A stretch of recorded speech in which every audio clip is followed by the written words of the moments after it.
오늘 제 강연은 어떻게 보면은 오늘 주제인 AX 시대에서 이렇게 변화하는 과정에서 우리가 어떠한 식의 프레임워크와 이론으로 바라보면 좋을지 그 부분을 중심으로 조금 더 우리가 이해하기 쉬운 사례를 가지고 말씀드리도록 하겠습니다. 지금 첫 번째 보이는 장표가 굉장히 복잡해 보일 수 있는데요. 작년에 한국경영학회 연구진으로 저희가 과기부에서 하고 있는 메가트렌드에 참여해서 만든 장표입니다. 이 장표를 보시면은 지금 맨 하단에는 AX와 관련되어 있는 다양한 이해관계자들이 나와 있고요. 그 위에 반원 형태로 4가지 레이어가 쌓여 있는 걸 볼 수 있습니다. 가장 중심에는 우리가 알고 있는 AI 코어 기술들이고요.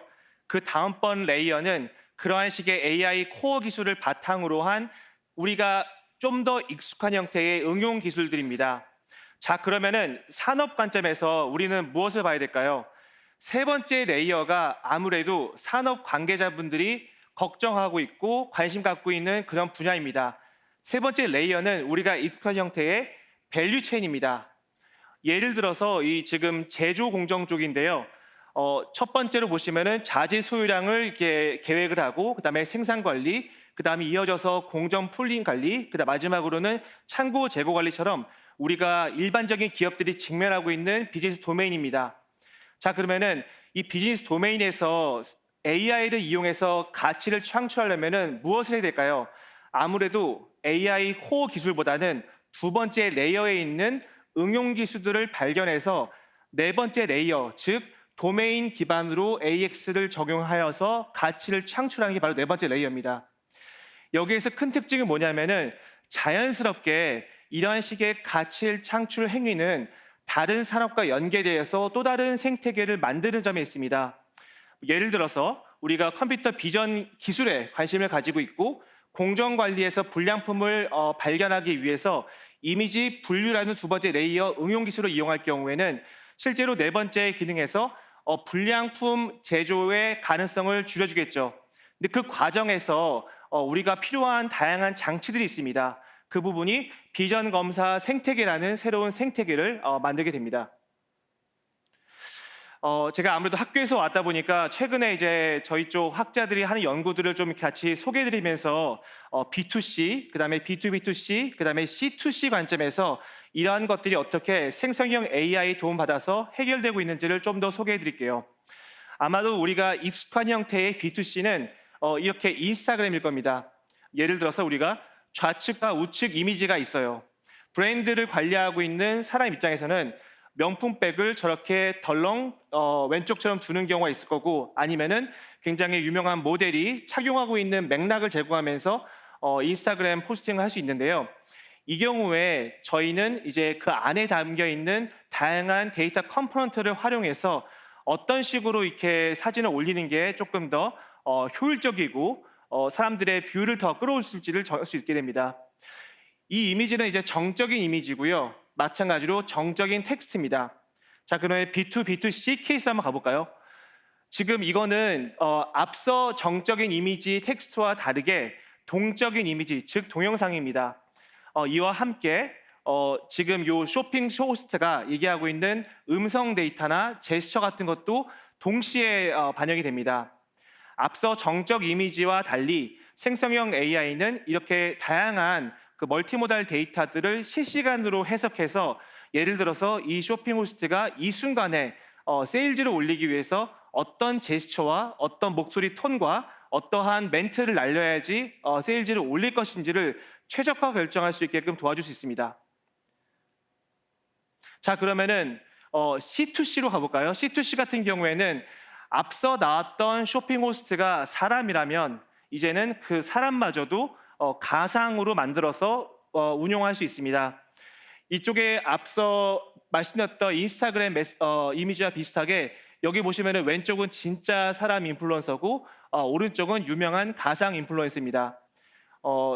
최근에 단가를 보시게 되면은 유명 가상 인플루언서 같은 경우에는 한 건의 홍보를 위해서 몇만 불 정도의 이렇게 금액을 수령하는 걸로 알고 있습니다. 자, 그러면 우측에 보시면은 이제 우리가 익숙한 형태의 KFC 이미지인데요.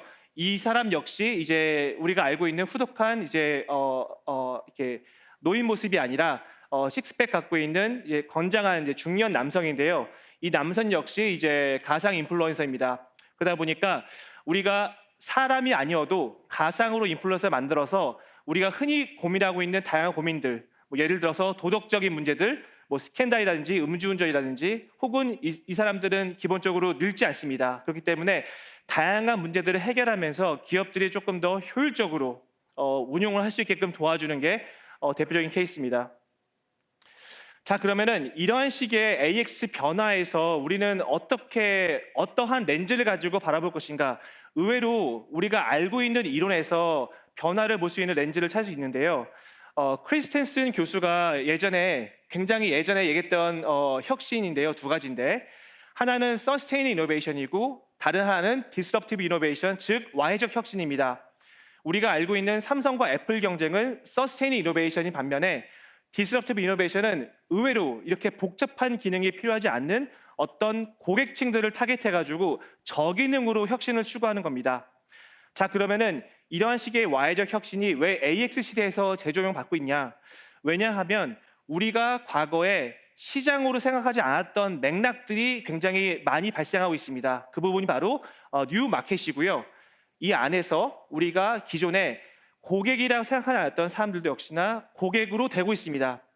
이 관련된 예시를 우리가 좀 더 익숙한 형태의 물리적 AI를 통해서 좀 더 말씀드리도록 하겠습니다. 지금 제가 여러 가지 그 로봇 휴머노이드 로봇을 제시했는데요. 보시면은 좌측에는 피겨 1이고 우측은 이제 옵티머스 젠 2인데요.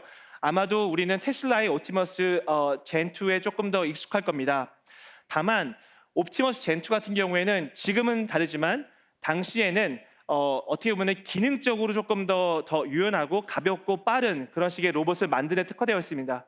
다만 피겨 1은 투박하지만 또 다른 어떤 와해적 혁신 가능성을 보여줬습니다. 그건 뭐냐면 젠2는 기본적으로 공장에서 공장 관리자가 운용할 수 있는 로봇인 반면에 피겨는 앞서 말씀드렸던 이유와 마찬가지로 일반인들과 소통을 하면서 일반인들 생활 속에서 조화롭게 운용될 수 있는 가능성을 보였다는 게 가장 큰 차이점입니다. 왜냐하면은 이용자가 이 로봇에게 사람처럼 명령할 경우에 동시에 다양한 태스크를 수행하면서 마치 조금의 렉도 없이 운용할 수 있는 부분을 보여줬습니다. 자, 근데 이 부분이 바로 지금 제가 처음에 강조했던 새로운 어떤 그 생태계를 형성하는 기제가 되고 있습니다. 불과 작년 일인데요. 아시겠지만은 앞서 우리 기조연설 말씀하신 것처럼 교육에 있어서도 바로 옆에 우수한 어떤 교육자가 없이도 원격으로 굉장히 좋은 교육을 생성형 AI에 의해서 실시간으로 지도받을 수 있습니다. 참고로 왼쪽 상단에 있는 그림은 칸 아카데미 파운더가 직접 본인의 중학생 아들한테 실시간으로 생성형 AI 기반으로 튜터링을 받게 하는 이미지입니다. 우측 보시게 되면은 이제는 시각장애인이 혼자 나가서 산책을 하고 택시를 잡는 장면인데요. 이것 역시 의미하는 것은 뭐냐면은 우리가 앞서 와해적 혁신에서 넌 컨슈머로 불렸던 사회적 취약계층 역시 생성형 AI 시대에서는 새로운 어떤 고객으로 편입되는 것을 의미합니다. 자, 맨 밑에 보시면은 이제 반려동물인데요. 우리는 동물 그 자체를 고객으로 생각하지 않았습니다. 하지만 이렇게 반려동물조차 새로운 시장에서 새로운 커스터머로 이제 등장하고 있는 게 바로 와해적 혁신하에서 AX 시대를 밟아야 된다는 것을 말씀드립니다. 앞서 그 옵티머스 젠 2를 얘기한 다음에 피겨 1이 있고 나서 다시 한번 이제 테슬라가 각성을 해가지고 휴머노이드 로봇을 운용하는 방식을 보여주는 장면인데요. 보시면은 이제 무인 자동차가 와서 이제 일론 머스크를 태우고 행사장 갑니다. 그 와중에 보였던 장면 중에 인상적이었던 건 뭐냐면은 여기 세 번째 그림인 이제 강아지가 혼자 자동차에 타가지고 이동을 하는 장면입니다. 즉 앞서 말했던 것처럼 그냥 기계 자체의 성능이 아니라 어떠한 고객, 특히나 고객이 과거에 우리가 생각지 못했던 새로운 고객일 수 있고요. 이런 고객들을 상대로 해서 일상생활 속에서 자연스럽게 피지컬 AI가 조화를 이루는 그런 식의 생태계가 열리는 것을 말하는 바로 그 이벤트였습니다. 자, 그러면 최근에 어떤 일이 있었을까요? 불과 얼마 전에 이제 그 테슬라에서는 로보택시를 텍사스 오스틴에서 이제 10대 정도를 출시해서 운영을 하고 있습니다. 아, 역시 테슬라는 굉장히 빠르게 시대를 읽고서 대응하는구나라고 생각할 수 있는데요. 의외로 우리들은 그 기저에 깔려 있는 다양한 플레이어들을 보면서 다시 한번 생태계를 봐야 될 것 같습니다. 예를 들어서 구글은 웨이모를 이미 운영을 하고 있고, 아마존도 역시 그 죽스 기반으로 해서 로보택시를 이제 조만간 출시를 할 예정입니다. 물론 이제 시범 운영을 하고 있고요. 이 말은 뭐냐면 아마존이라는 업체가 저 맨 우측을 보시면은 과거 20년 동안 인수 합병했던 회사들을 순차적으로 보여주는데요. 신기한 패턴은 우리가 일상생활 속에서 매일매일 해야 되는 것들을 하나하나씩 인수하는 패턴을 볼 수 있습니다. 즉 우리가 먹고 보고 듣고 즐기는 것들 위주로 계속 하고 있습니다. 그 말은 뭐냐면 일상생활 속에서 우리가 하고 있는 것에서 접점을 만들어서 그걸 기반으로 해서 새로운 서비스를 런치하는 겁니다. 죽스 역시 그러한 이유로 인수합병되었던 업체고요. 예를 들어서 택시를 타고 있는 동안에 여러분이 운전을 안 하고 뭘 하겠습니까? 자연스럽게 그 안에서 다양한 미디어를 듣길 수 있겠죠. 그 미디어라는 것도 잘 보시면은 아마존에서 프라임 멤버십 형태로 여러분들이 즐길 수 있는 콘텐츠입니다. 이런 식으로 그냥 그 자체보다는 그 기저에 깔려 있는 다양한 서비스와 생태계를 보면서 현재 AX 시대의 변화를 보시면은 조금 더 흥미로울 것 같습니다. 그 앞서 기조연설에서도 올해 CES를 말씀 주셨는데요. CES에서 그 보시면은 5가지 단계를 얘기하고 있는데 의외로 언론에서는 마지막 단계인 그 피지컬 AI 쪽을 많이 관심을 주셨는데 제가 봤을 때는 그 에이전틱 AI가 상대적으로 조명을 덜 받은 것 같아서 말씀을 드리고자 합니다. 왜냐하면 지금 보시면 알겠지만은 에이전틱 AI 자체는 기존에 우리가 알고 있는 AI 에이전트랑 다릅니다. 일종의 우리가 해야 되는 태스크가 아니라 다양한 일련의 태스크들을 나를 대신해서 내가 권한을 위임해서 해결해주는 어떤 에이전틱 AI인데요. 이게 아마도 제 생각에는 AX 시대에서 굉장히 주목을 받아야 되는 변화라고 생각을 합니다. 뭐 제가 지금 어떻게 말씀드리면 이제 타임라인이 있는데요. 이게 올해 1월 달이었고요. 1월 말쯤에 한번 그 이미 지적됐겠지만은 딥시크에서 저비용으로 그리고 고효율 그다음에 저에너지를 기반으로 해서 추론 모델을 개발하는 것을 말했는데 그 순간 AI 생태계에 있는 다양한 플레이어들의 주가가 다 떨어지는 걸 볼 수 있습니다. 그런데 이러한 식의 그 딥시크는 우리나라 즉 추격을 해야 되는 이 국가에는 굉장히 좋은 혁신적인 트리거라고 생각을 하는데요. 이에 이어서 마누스 AI라는 것도 역시나 이제 중국에서 나왔습니다. 이게 바로 이제 에이전틱 AI입니다. 보시면 알겠지만은 특정 제 관심사를 해결하기 위해서 얘가 나를 대신해서 다양한 웹사이트를 접근해서 데이터를 가져와서 분석 리포트를 만든 다음에 저를 대신해서 굉장히 다양한 태스크들을 시퀀셜하게 해결하는 것을 볼 수 있습니다. 다만 그럴 경우에 빅테크들은 이걸 못하냐? 그건 아닙니다. 중국이기 때문에 이런 시도를 했고 바로 이어서 빅테크들도 관련된 제품들, 서비스를 내놓고 있는 상황입니다. 이 부분은 이제 그 마누스에서 B2B 업자들이 실제로 그 주변에 있는 그 원자재를 조달하기 위해서 어떻게 보면 가장 저렴한 가격 플레이어들을 실시간으로 찾아가지고 확인할 수 있는 이런 웹사이트를 만들어주는 일련의 과정들을 보여주는 유스 케이스인데요. 이런 것처럼 에이전틱 AI의 가능성에 대해서 굉장히 많은 사람들이 주목을 하고 있습니다. 자, 그럼 어떤 일이 벌어질까요? 혹자 그리고 많은 전문가분들은 앱 시대가 이제 조만간 사라지지 않을까라는 식의 생태계 변화를 예측을 하고 있습니다.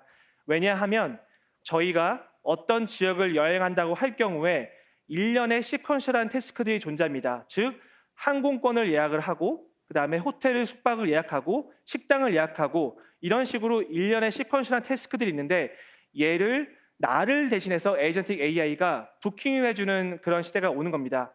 자, 이게 어떤 걸 의미할까요? 지금 그 작년에 이미 도이치텔레콤에서는 앱이 없는 AI 폰을 출시를 해봤고 그 다음에 올해 초 같은 경우에는 오픈 AI에서 마찬가지로 디바이스를 개발하는 계획을 어나운스한 바 있습니다. 그리고 좀 더 최근에는 아마존에서 노바를 이렇게 런치했습니다. 이 말은 뭐냐면 빅테크들이 갖고 있는 다양한 맥락 데이터, 즉 일반적인 그냥 범용 LLM이 아니라 예를 들어서 구글은 제 칼린더라든지 이메일을 갖고 있기 때문에 저의 성향과 일정에 맞춰 가지고 저를 조금 더 대표할 수 있는 에이전틱 AI를 운영할 수 있는 능력이 있는 건데요. 이러한 것들이 사실은 올해 굉장히 큰 화두가 될 것 같고, 관련해서 국내에 있는 다양한 플랫폼 사업자들도 대비를 하고 있는 것으로 알고 있습니다. 자, 그래서 제 오늘 첫 발표는 다시 말씀드리지만은 AX 시대에서 굉장히 빠른 변화가 이뤄지고 있고 앞으로 더 빨라질 텐데, 여기에 대비해서 이론과 프레임워크를 기반으로 해서 이제 바라보는 렌즈를 좀 이렇게 알 필요가 있다라는 것을 말씀드리면서 제 첫 강연을 마치도록 하겠습니다. 감사합니다.